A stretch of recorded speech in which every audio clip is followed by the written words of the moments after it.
बड़ी माँ रुद्रमाला का मणका है या विजयमाला का मणका है? रुद्रमाला का मणका बुद्धिवादी होता है या विजयमाला के मणके बुद्धिवादी होते हैं? तो जो रुद्रमाला का मणका है वो तो बुद्धिवादी है,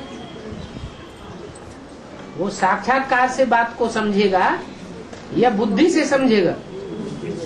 है साक्षात्कार से समझेगा, बुद्धि के साक्षात्कार से समझेगा। माने बड़ी माँ जो है उसके सामने साक्षात्कार की बात नहीं है, वो तो बात को बुद्धि के आधार पर समझने वाली है। और छोटी माँ, हाँ छोटी माँ बुद्धिवादी नहीं है, तो भावनावादी है। इसलिए साक्षात्कार से वो बहलती है। लक्ष्मी नारायण की जोड़ी है, एक रूप कहा जाता है, एक बसंत कहा जाता है। तो दिव्य गुणों की खुशबू आती है, किसमें? बुद्धिवादी में आती है या दिल वाले में आती है? दिल वालों में आती है। और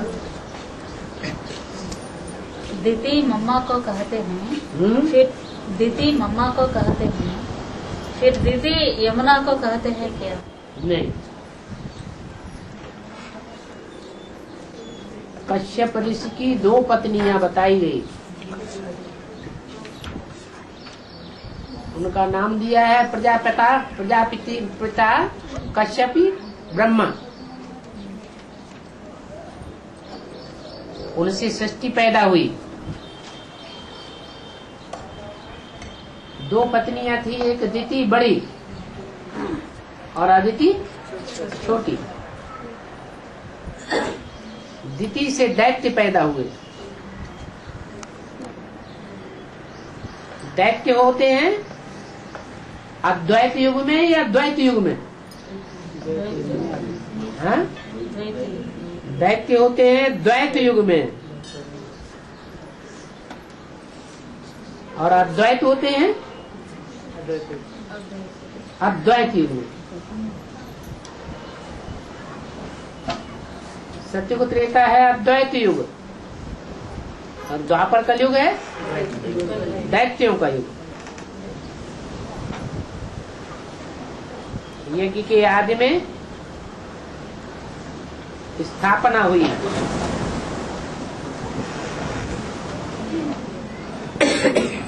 तो भक्तों के द्वारा फाउंडेशन पड़ा या ज्ञानी तो आत्माओं के द्वारा फाउंडेशन पड़ा है?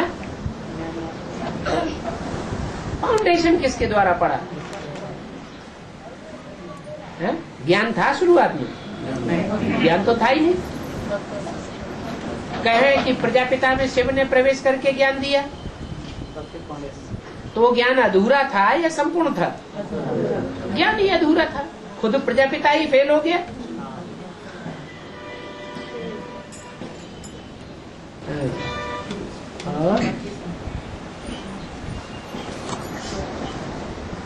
शिवाजी के पिता का नाम शाहजहां है।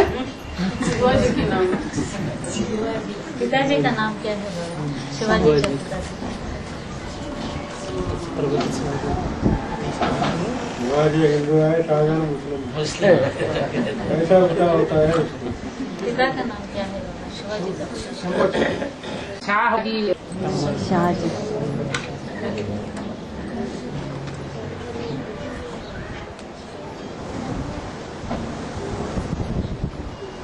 लगता है माता जी को कोई दूसरा लिखवाता है। माता जी पढ़ पढ़ के सुनाती है।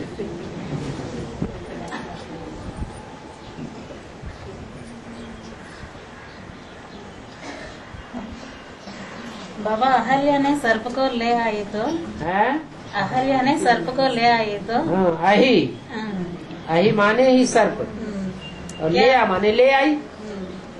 क्या यमुना ने 3 बीज इस्लामी, बौद्धिक, क्रिश्चियन में तो 20 को ज्ञान सुना के बाप के सामने ले गई क्या? जो यमुना है सो अहिल्या है बीज रूप में, आधारभूत में भी अहिल्या है। बीज होगा तो बीज की कोई जड़ भी होगी। जड़ माने आधारभूत,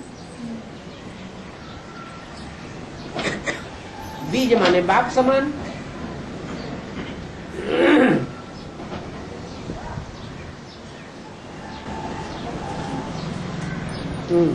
बाबा ऐसे कह रहे हैं कि जगदम्बा भी शरीर छोड़ेंगे, क्या ये सही है क्या?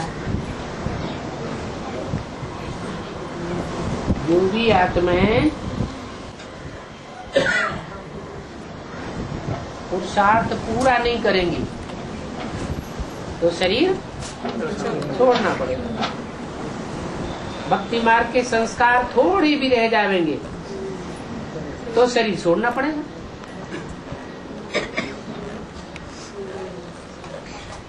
अब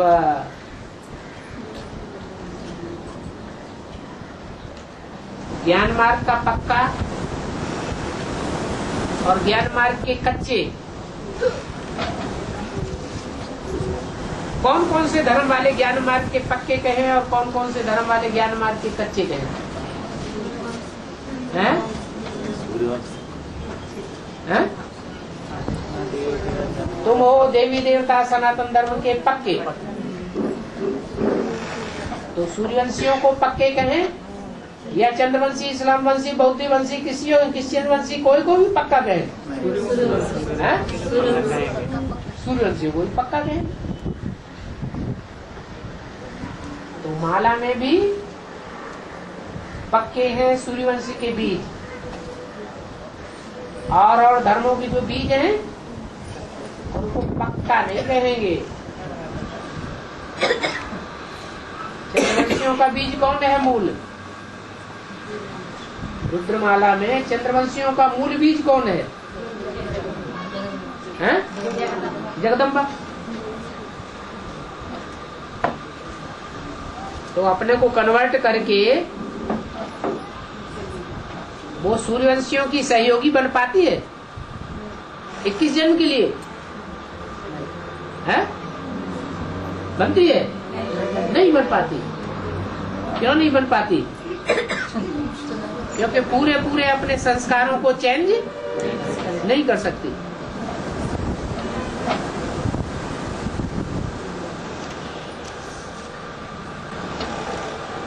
जगदम्बा स्वर्ग में रहेगी क्या? स्वर्ग में तो आएगी।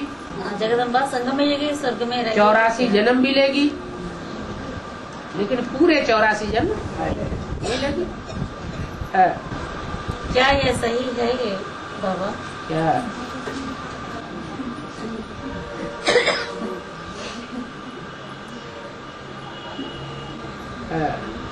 बाबा प्रजापिता से 1 साल से भी ज्यादा उम्र है जिनका, प्रजापिता से 1 साल से भी ज्यादा उम्र है जिनका, वो शरीर छोड़ेंगे, क्या ये सही है क्या?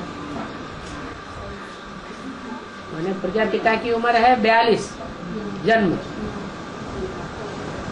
और उसकी उम्र उस हिसाब से होती है जाकर के 66, और जिनकी उम्र 67 साल है।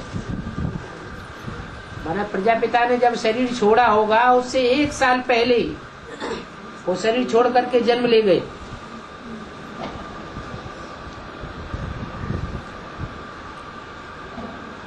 तो पहले पहले यज्ञ को किसने छोड़ा होगा? हैं? राम वाली आत्मा ने छोड़ा होगा।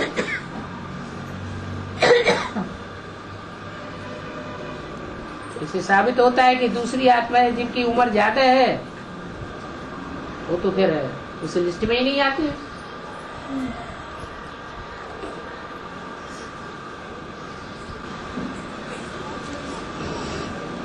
बाबा सूक्ष्म है नहीं कहते, फिर विनाश के समय आत्मा शरीर छोड़कर सूक्ष्म में जाएगी, सूक्ष्म स्टेज में जाएगी। शरीर नहीं होगा लेकिन सूक्ष्म वाइब्रेशन में रहेगी, स्थूल शरीर नहीं रहेगा। संसार की ऊंची ऊंची स्टेज में रहेगी।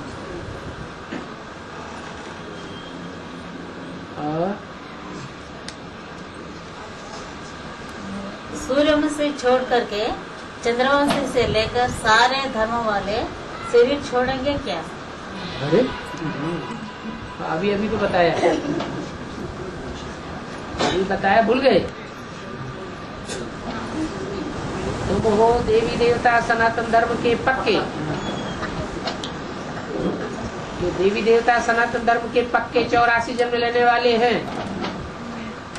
उनमें जो पहले जन्म की प्रजा है उसकी क्या खसूसियत होती है? यथा राजा तथा प्रजा। राजा ज्ञानी तू आत्मा, तो प्रजा भी ज्ञानी तू आत्मा होगी। प्रजा में भी कूट कूट के ज्ञान भरा हुआ होगा, और चंद्रवंशियों में वो ज्ञान वो नहीं होगा।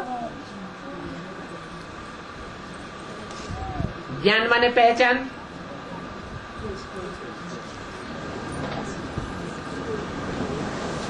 अगर तेरी पहचान हो तो कोई बाप को छोड़ेगा क्या?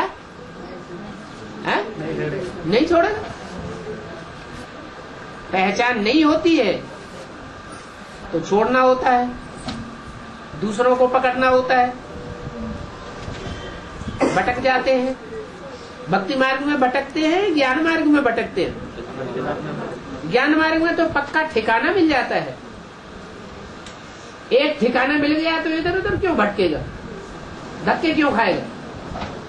भक्ति मार्ग में धक्के खाना होता है।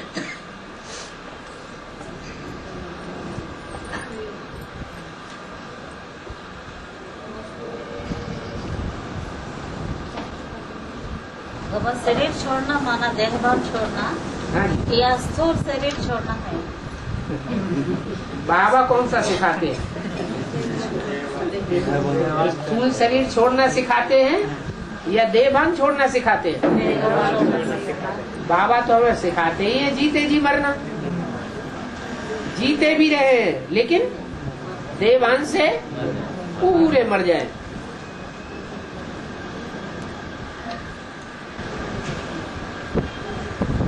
बाबा सुभद्रा का पाठ अष्टदेव में दूसरे मणके है, दूसरा मणके है क्या?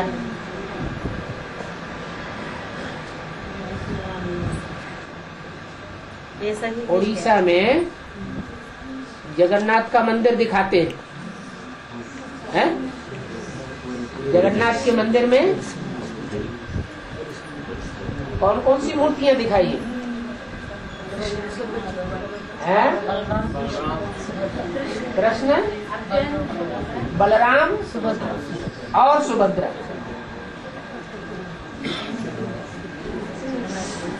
तो जो कृष्ण और बलराम हैं वो तो बाप दादा हो गए, राम कृष्ण वाली आत्माएं हो गई।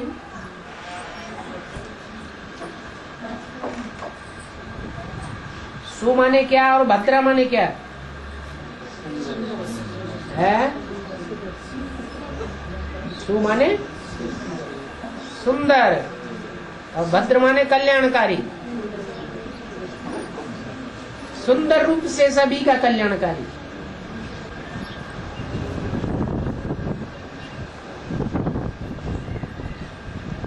तो जो जगन्नाथपुरी में जगन्नाथ के साथ सुभद्रा दिखाई गई है तो किसकी यादगार हुई? छोटी मम्मा की यादगार हुई, बड़ी मम्मा की यादगार हुई, या यमुना की यादगार हुई, या गंगा की यादगार हुई? किसकी यादगार हुई है? बड़ी मम्मा की है, जो सदा साथ रहे उसी की यादगार होगी, या साथ में रहने में बिछुड़ जाए संगम युग में उसकी यादगार होगी है? जब से ज्ञान में चले, चाहे एडवांस ज्ञान हो चाहे बेसिक ज्ञान हो, आदि से लेकर के अंत तक साथ रहे। ऐसे कितने मणके हैं जो आदि से लेकर के अंत तक साथ रहते हैं? 8। और 8 में भी सबसे जास्ती साथ किसका रहता है? अरे नंबरवार है तो नंबरवार भी साथ देते होंगे ना।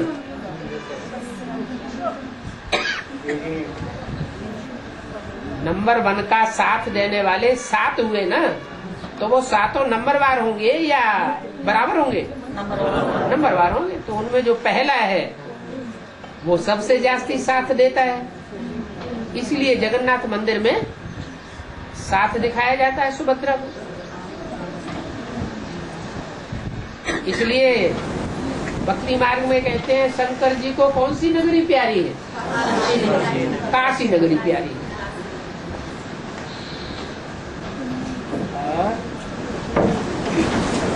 बाबा, आत्मा से परमात्मा ये बात सिर्फ प्रजापिता के लिए ही लागू होता है क्या? पूछने की बात है। कौन सी आत्माओं के बीच में पार्ट बजाने वाली जो आत्माएं जन्म मरण के चक्र में आती हैं, उन आत्माओं के बीच में कौन सी आत्मा है जो परम पार्टधारी है? परम माने हीरो पार्टधारी है। एक प्रजापिता की ही आत्मा है, ऑलराउंड पार्टधारी।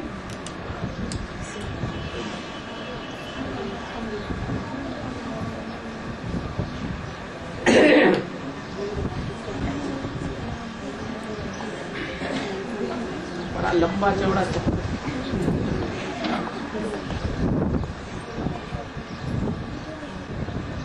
लाजिमी माने क्या? लाजिमी माने अवश्य ही, जरूर जरूर। तो जवाब मिल गया ना।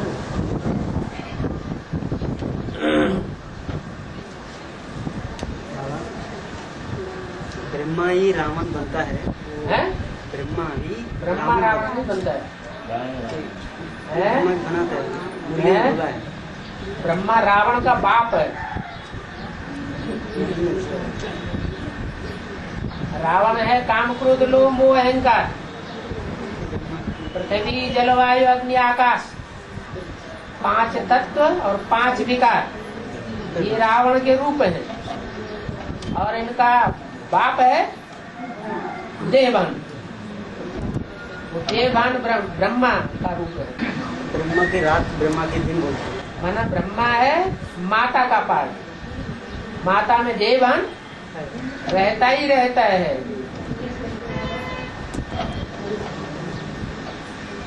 और क्या? ब्रह्मा के दिन ब्रह्मा की रात बोलते हैं। ब्रह्मा का दिन ब्रह्मा की रात। ब्रह्मा का दिन है तो ब्राह्मणों का दिन है, ब्रह्मा की रात है तो ब्राह्मणों की रात है। अभी क्या है? अभी ब्रह्मा का दिन है कि ब्राह्मण की रात है? हैं? क्या है? संगम। हाँ, संगम तो है, लेकिन संगम में रात कहें या दिन कहें? दिन है।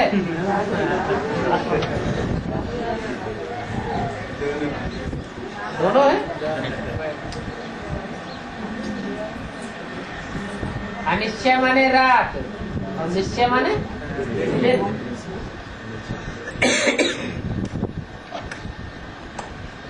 तो ब्रह्मा को अभी निश्चय है या निश्चय है? ब्रह्मा को ही अनिश्चय है तो सबको घड़ी घड़ी अनिश्चय आता रहता है।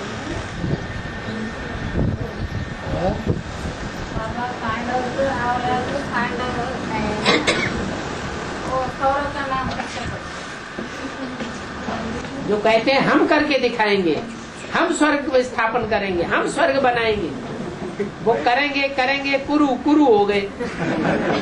वो कुरु की औलाद है कौरव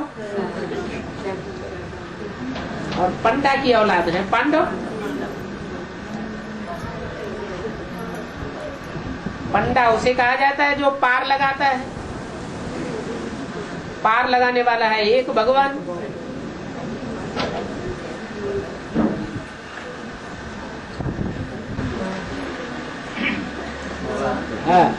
ज्ञान तो शिव से ही मिलते है ना।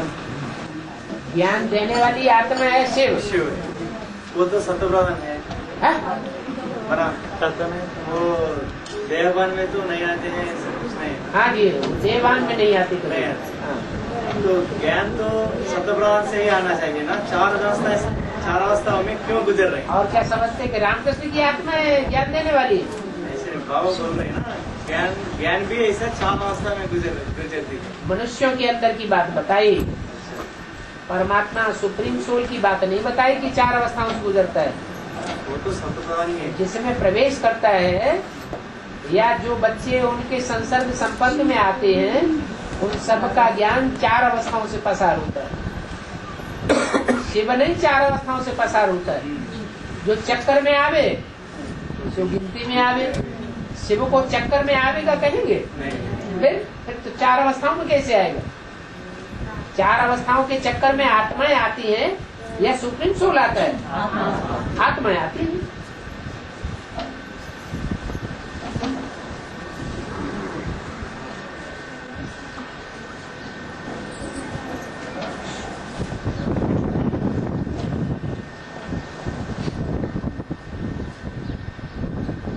प्रश्न आया है, पृथ्वीराज चौहान जब अंधा हो गया तो उसने मोहम्मद गौरी को कैसे मार गिराया? क्योंकि अंधा आदमी तो युद्ध कैसे करेगा?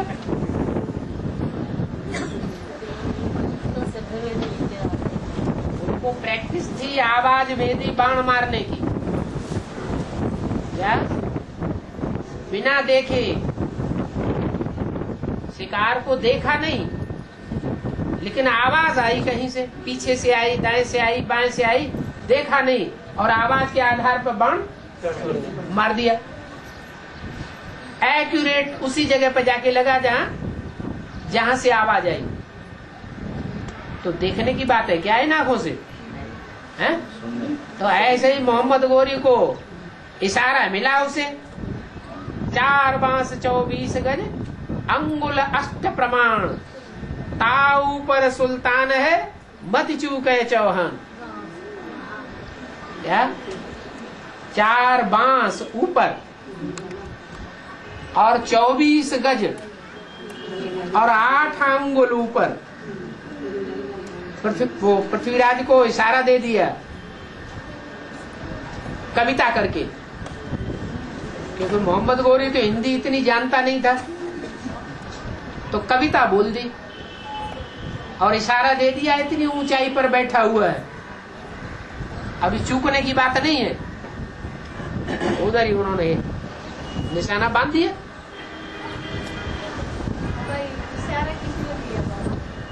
उनके मंत्री ने।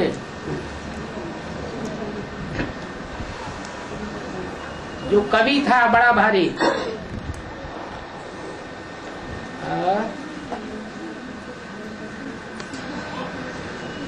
मुसलमान लोग लेडीज काला कपड़ा पहनते हैं और जेंट्स सफेद कपड़ा पहनते हैं। मुसलमान लेडीज काला कपड़ा पहनता है, माता जी मुस्लिम बुर्का डालता है ना, मुसलमान औरतें बुर्का डालता है, वो माता खोल महाकाली की औलाद है ना, चंडिका देवी की औलाद है, तो जिसकी औलाद है वैसे ही कपड़े पहनेगी ना। और अपन किसकी औलाद है? सरस्वती पुत्र हैं, इसकी औलाद है। हम ब्राह्मण, हम सरस्वती पुत्र हैं, तो सरस्वती के कैसे कपड़े होते हैं? सफेद कपड़े होते हैं।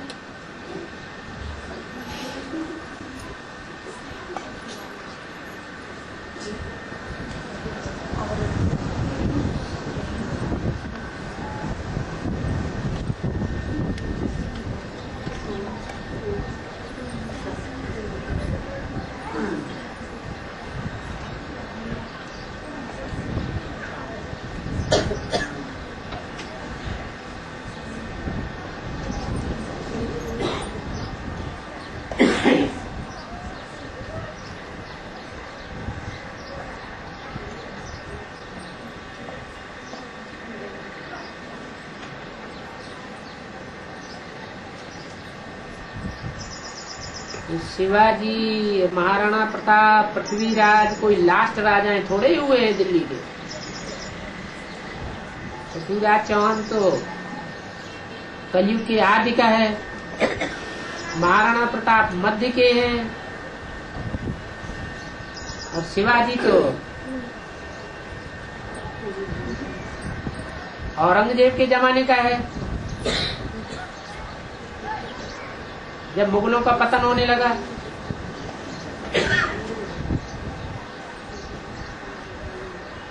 उनको लास्ट राजाएं थोड़ी कहेंगे। लास्ट में तो ढेर के ढेर राजाएं होते हैं हिंदुस्तान में, या एक दो राजाएं होते हैं, ढेर के ढेर राजाएं होते हैं।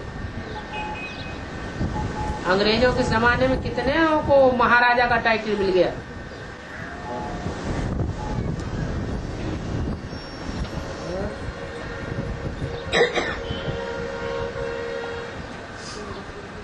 एक बार कजरी में है कुर्लान पड़ा है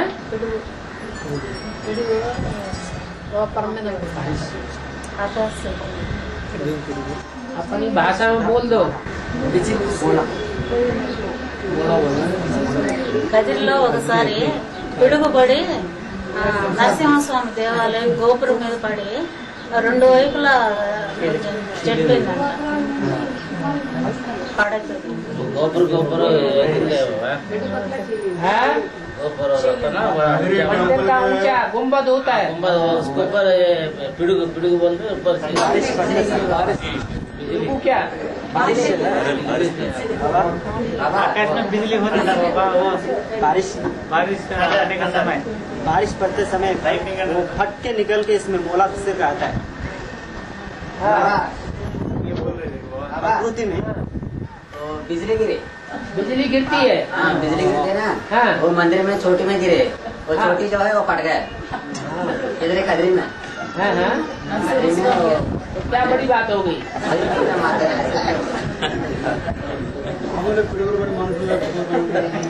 तो बिजली अक्सर करके गिरती ही रहती है। हाँ वही अभी अभी गिर रही है। जो गुम्बद में जो उन्होंने लगाया मेटल का, किसी तांबे आदि धातु का लगाया, उसका कनेक्शन नीचे जमीन में नहीं दिया होगा, वो फट गया।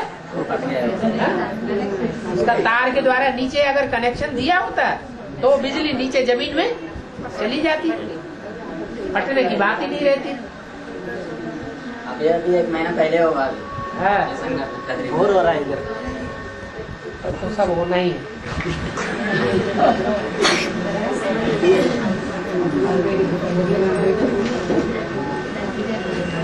बाबा अभी के मुरली में है ना, शिव को मना क्या है? शिव को मना क्या है? चिप को है?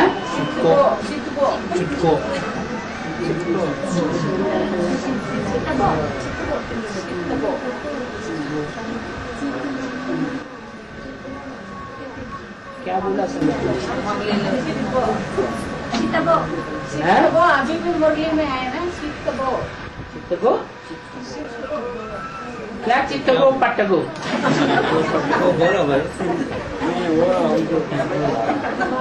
ఇది ఒక ప్రదేశం పేరమ్మా, అది ఒక ఊరి పేరు. అది చికాగో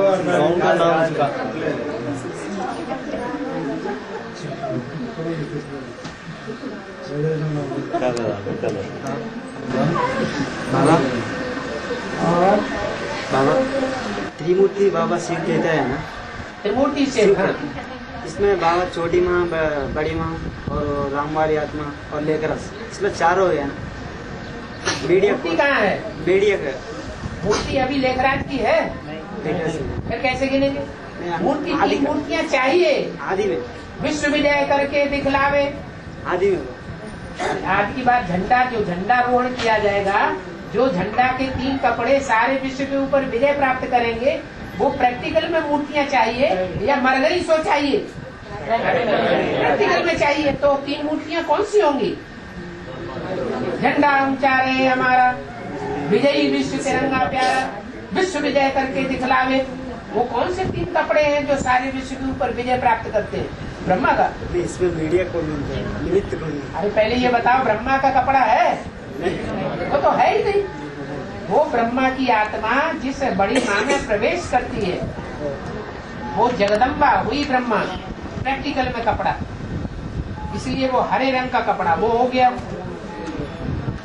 फिर वैष्णवी का कपड़ा सफेद, सात्विकता की निशानी। फिर क्रांति करने वाले की निशानी लाल कपड़ा शंकर का।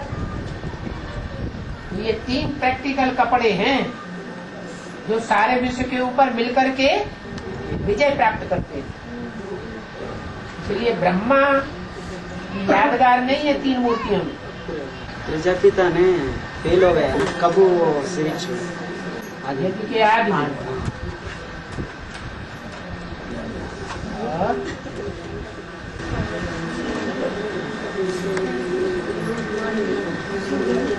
बाबा राम जी ने शादी होने के बाद माता पिता को नमस्कार करते हैं और साथ साथ वो शादी होने के बाद माता पिता को नमस्कार करते हैं। शादी होने के बाद खुशी आ गई इसलिए करते होंगे। साथ साथ में वो प्रजा है ना उसको भी नमस्कार करते हैं। किसी क्यों? पालना तो प्रजा की करनी है ना। प्रजा ही नहीं होगी तो राजा किस काम का? रामवाली ने राम फेल हो गया ना, कहते हैं वो कब डेट कभी सिरिच हुआ, अब फिर हिंदी में बोला है 20 और 25 वर्ष। उन बच्चों के लिए क्या बोला है? कोई 20 कोई 25 वर्ष के हो गए होंगे। तो जिस तारीख की मुरली में बोला है वो 67 की मुरली है। 67 में से 20 और 25 वर्ष घटाया जाए तो कौन सा सन आता है? 42 और 47। ये 2 शब्द 2 सन आ जाते हैं। उनमें एक वाली राम सीता वाली आत्मा, एक राम वाली आत्मा। राम वाली आत्मा ने पहले शरीर छोड़ा, सीता वाली आत्मा ने बाद में शरीर छोड़ा। जिस समय शरीर छोड़ा उसी समय कहेंगे फेल हो गए।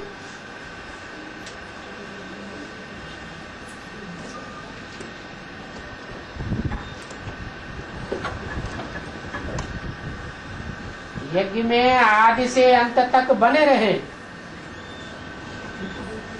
तो फेल कहेंगे कि पास कहेंगे? जिसने अंत देखा उसने सब कुछ देखा और बीच में ही फां हो गए तो फेल हो गए।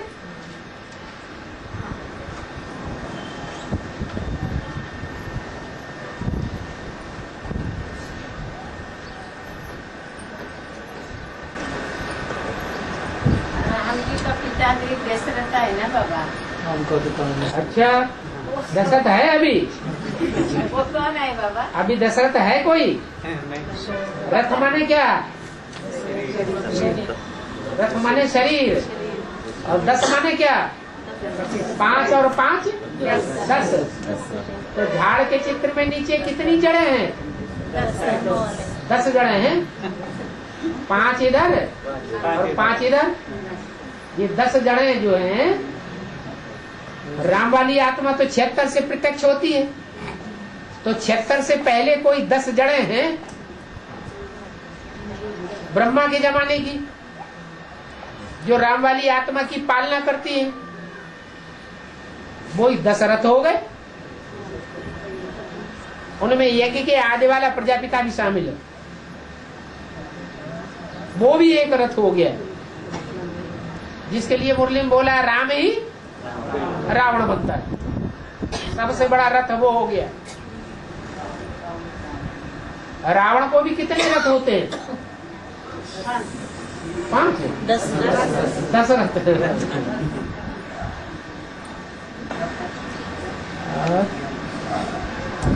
बाबा भीष्म पितामह छोटी मम्मी के लिए लागू होता है क्या? भीष्म पितामह स्त्री था या पुरुष था? और बड़ी छोटी मम्मी है? छोटी मम्मी प्रवृत्ति मार्ग में रहेगी या निवृत्ति मार्ग में रहेगी? है? और भीष्म पितामह निवृत्ति मार्ग वाले थे या प्रवृत्ति मार्ग वाले थे? ये का बात कहाँ से निकालनी फिर? छोटी मम्मी निवृत्ति मार्ग वाली। मतलब संन्यास के हिसाब से है? मतलब संन्यास के हिसाब से सन्यासी है कि ब्रह्मा के परिवार में है?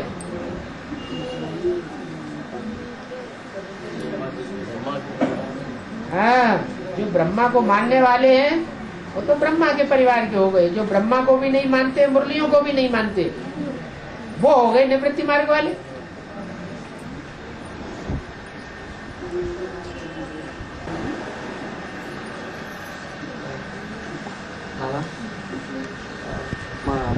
गुलजार जाति में ब्रह्मा बाबा आता है ना, वो तो ड्रिल सीखता है। मैं परंदामी हूँ, सूक्ष्मते हूँ, मैं साकार हूँ। तो मतलब क्या है?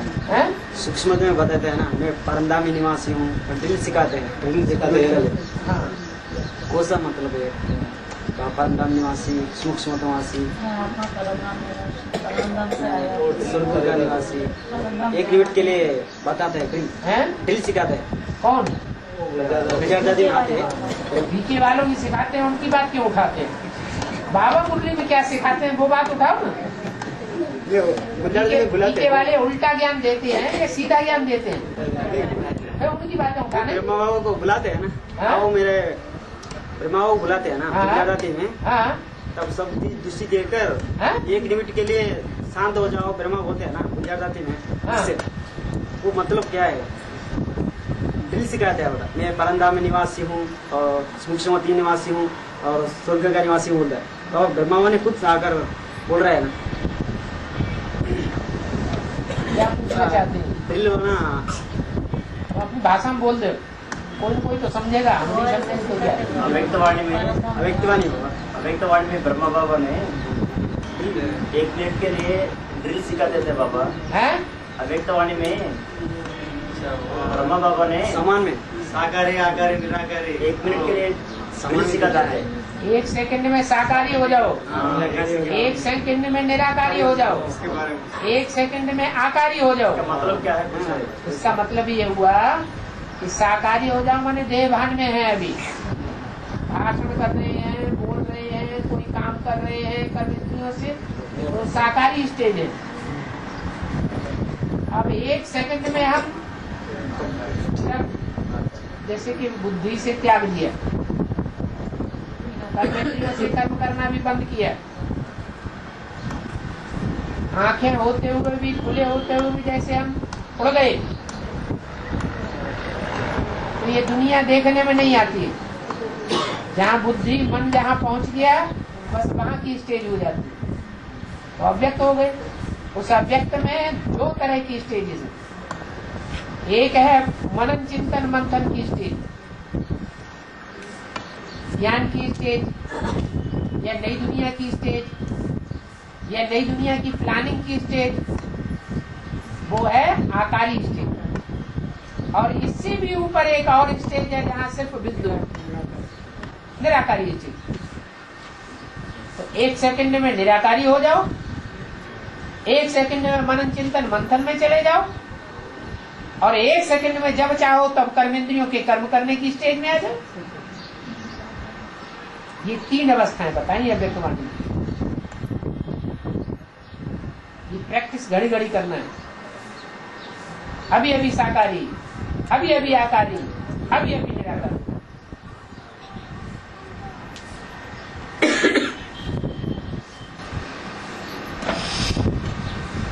बाबा हिरण्याक्षर तपस्सु में बैठते हैं ना बाबा, उस युवक पत्नी के और देवेंद्र ले जाते हैं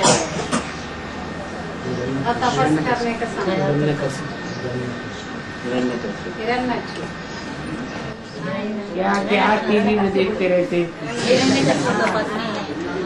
और टीवी की बातें याद आती रहती। मुरली के पॉइंट, अव्यक्तवाणी के पॉइंट याद ही नहीं आते। देवेंद्र कौन है बाबा? देवताओं का जो इंद्र है, राजा है, सो देवेंद्र है?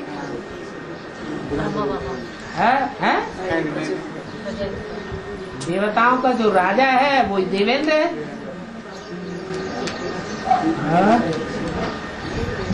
बाबा एक मुरली में बोला था, भगवान ने आकर के सुख नहीं देता, दुख नहीं देता, सिर्फ ज्ञान देता।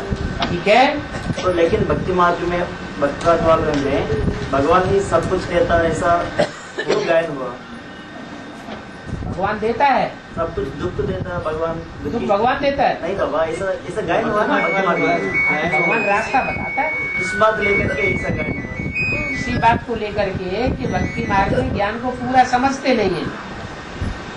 भगवान किसी को कुछ देता नहीं, भगवान किसी से कुछ लेता नहीं, सिर्फ रास्ता बताता है। उस रास्ते बताए हुए रास्ते के अनुसार जो चलते हैं वो सुखी हो जाते हैं, और जो भगवान के बताए हुए रास्ते के अनुसार नहीं चलते हैं, अपनी मनमत के आधार पर चलते हैं या दूसरे मनुष्य गुरुओं के आधार पर चलते हैं, वो दुखी हो जाते हैं। तो भगवान के ऊपर क्यों लागू हो गया? अज्ञानता के आधार पर। अज्ञानी है तो ऐसे कहते हैं, जो ज्ञानी है वो तो जानता है जैसा हम करेंगे वैसा ही पावेंगे। अच्छा करेंगे तो अच्छा पावेंगे, बुरा करेंगे तो बुरा पावेंगे। उसमें भगवान क्या करेगा? भगवान तो सिर्फ रास्ता बताता है, तुम करो या न करो, तो भी वो रास्ता बताएगा।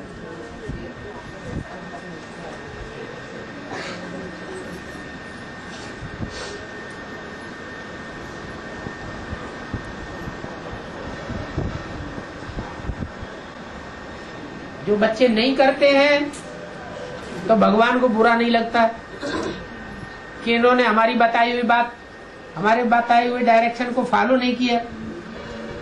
और जो करते हैं उससे उनको कोई बहुत सुख नहीं हो जाता। तो जानते हैं ड्रामा में नूद है सबका करना और न करना, साक्षी होके देखता है।